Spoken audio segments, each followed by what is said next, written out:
सत्तेमध्ये आज ज्या पद्धतीने मुंडका म्हणजे आमची महापालिका होती, मुंडका म्हणजे आमची जिल्हा परिषद होती. मुंडक्याचा अर्थ हे जे मुकुट जे होतं ते जिल्हा परिषदचं बी गेला आणि महापालिकेचंही गेला.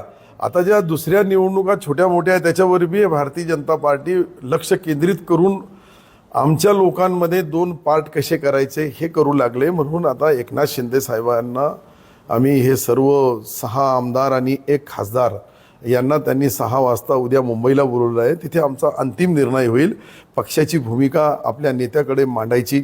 आपल्या नेत्याला मी जे मुंडका हा शब्द कशासाठी वापरला की हे जे सत्तेचे मुंडके होते खुर्च्यावर बसलेले, ते महापौर असेल, जिल्हा परिषद अध्यक्ष असेल, तेच बाजूला गेले. तर आज आम्हाला अशा पद्धतीने छोटा छोटा करून छाटत असेल तर पुढचं भविष्य काय होईल आमचा हे मी तुम्हाला कोणत्याही ज्योतिषाकडे जायची नाही, ही परिस्थिती पाहू लागलो आम्ही.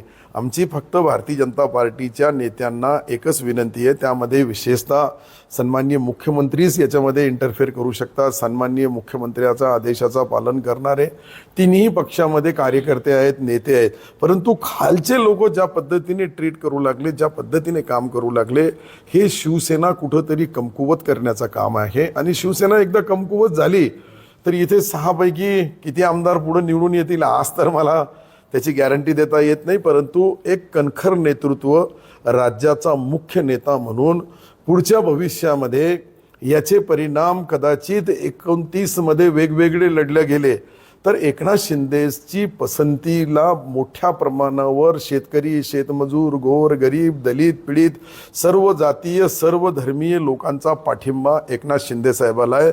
मी काही ज्योतिष्य नाही आहे, पण मला जे समजतं ही सर्व परिस्थिती टिकवण्याची जबाबदारी आपल्या नेत्याला हे सर्व बोलावं.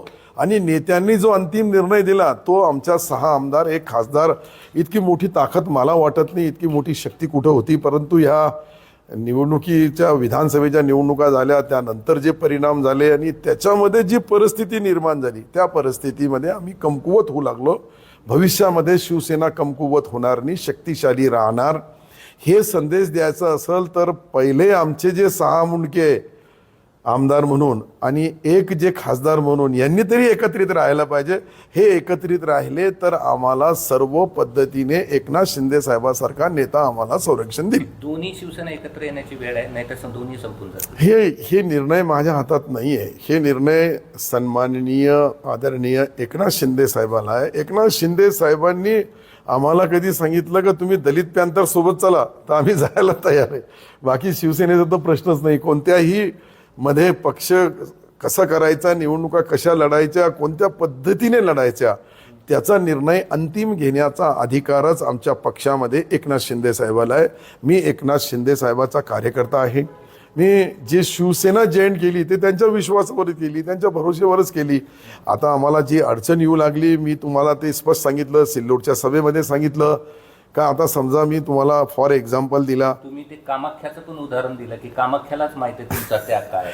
आता तेच बोलू लागलो ना मी. आता कामाख्याला यासाठी माहीत आहे का आम्ही त्या ठिकाणी कामाख्या देवीच्या सर्व हे जे प्रकरण घडलं या प्रकरणाचा केंद्रबिंदूच कामाख्या देवी आहे.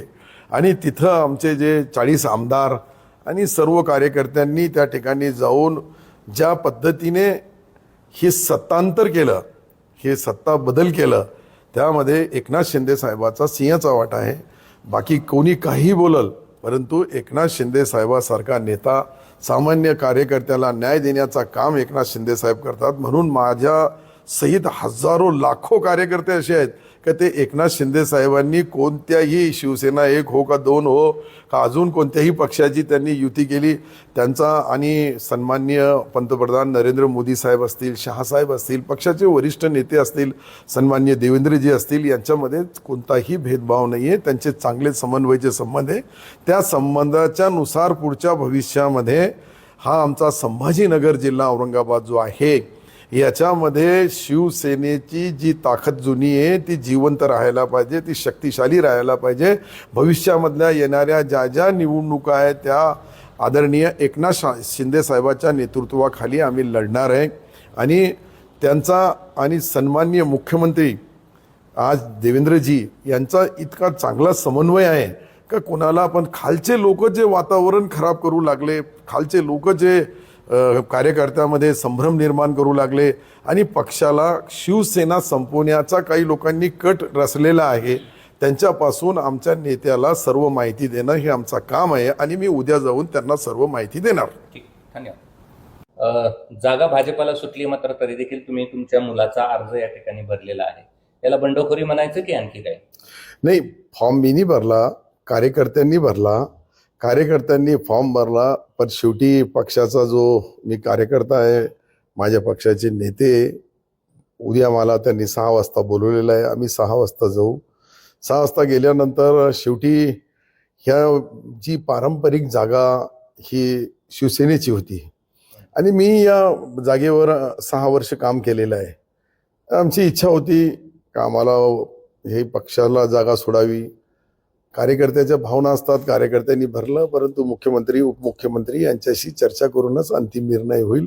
कोणताही निर्णय याच्यामध्ये माझ्याकडून तर होणार नाही, माझ्या मुलाकडून काही चूक होणार नाही, याची दक्षता आपण घेऊ.